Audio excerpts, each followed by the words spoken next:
ఈ edit నేర్పిస్తారా?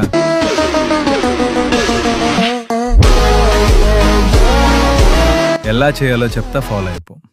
First 0.3 seconds timing ఉండేలా 3 క్లిప్స్ని add చేసుకో. ప్రతి క్లిప్కి 2 కీ ఫ్రేమ్స్ ఇచ్చి లాస్ట్ కీ ఫ్రేమ్ దగ్గరకు పోయి ట్రాన్స్ఫార్మ్లోకి పోయి అడ్వాన్స్డ్ పైన క్లిక్ చేసి జూమ్లోకి వెళ్ళి +40 పెట్టుకొని ఇలానన్ని క్లిప్స్కి అడ్జస్ట్ చేసుకొని ఫ్రేమ్ రేట్ 60 FPS పెట్టుకొని ఇంపోర్ట్ చేసుకో.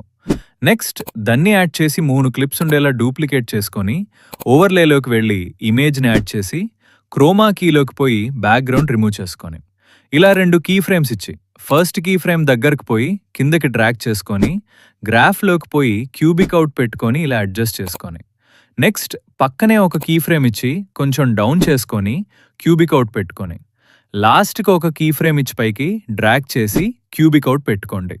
ఎఫెక్ట్స్లోకి వెళ్ళి హాఫ్ టోన్ ఎఫెక్ట్ పెట్టుకొని అడ్జస్ట్ చేసుకోండి. నెక్స్ట్ దాన్ని కంటిన్యూయేషన్ రివర్స్ ట్యూటోరియల్ని ఎలా చేసుకోవాలి నేను ఆల్రెడీ రీల్ చేసి పెట్టిన కింద లింక్ ఇచ్చా. రీల్ చూసి కరెక్ట్గా సెట్ చేసుకుంటే రీల్ రెడీ అయిపోతుంది.